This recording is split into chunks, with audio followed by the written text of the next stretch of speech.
Hello, my name is Julia Burke, and I'm here to talk about informal assessments. Informal assessments can help teachers understand students who do and don't understand a topic. It is used to drive teacher-directed instruction, it is not used as a grade, and using a form of technology to enhance the assessment is helpful for both students and teachers. One example of an informal assessment is sticky notes. Sticky notes can help the teacher get a quick glimpse if the student understands a topic or not. There is a website on the internet to use online sticky notes as a way of getting all of the students to answer on one cork board, and I will show you what that looks like in a second. Some of the advantages to this are students who receive occupational therapy may prefer to use the online sticky notes rather than using paper and pencil. Some disadvantages would be if students use the online tool, they can look up answers on the internet prior to recording their answers on those sticky notes. So here's what one may look like. When you go to the website, you can click this Add button. A sticky note will pop up and you can easily just type right in there. If multiple students are in the same corkboard, you will see multiple people's pop up, but they could just put their own in one area, so that way they're not all looking at other students. So when you have it here, you could either write your name on it, it could be anonymous, but definitely for the teacher to understand if a student understands the topic, it's better if their names are there. The second informal assessment is your typical question and answer. Teacher will ask a question and the student will respond. A way of using technology for this is using Plickers, and I will show you again what that looks like in a second. Plickers is great because only one device is required, but multiples may be used. Each student answers the question. Data collection is stored for easy access after the assessment is complete, so if a teacher needs to move on with the lesson, they can easily go back to see the answers of the students. Some disadvantages to this website would be that students may just guess if they don't know the answer, therefore the data can then be altered. And here's just a quick glimpse of how it works if someone is unfamiliar. Each student has a card that is made for them.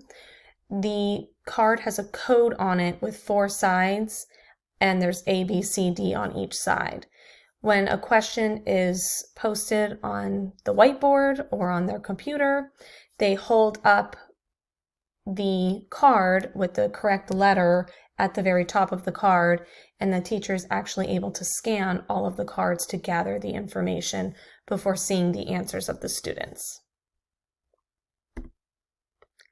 The third example is journaling. My students really love this. Students write about what they know in a unique way. It is used as documentation for the student, and it can easily be shared with the teachers and their parents. So there is an online website for online journaling that, again, I will show you in a minute. Some advantages to this are students who receive occupational therapy do prefer to use the computer, so they may prefer to type rather than to write in a notebook. Another advantage would be the likelihood of students losing their entries is decreased.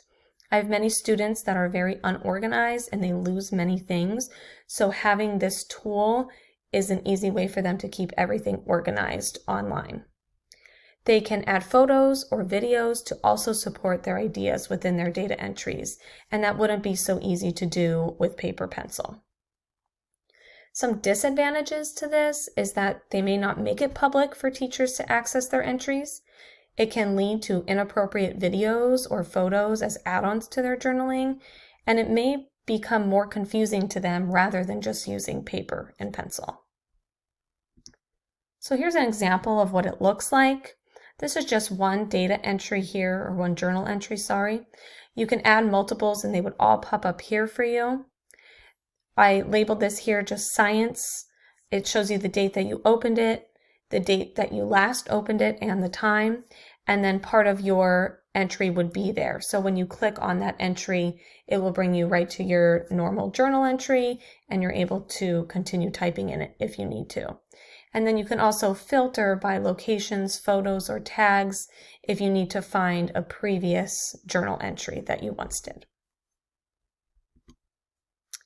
The fourth example is using small whiteboards. Teachers will ask a question and students will write their answer on a small whiteboard before showing the teacher.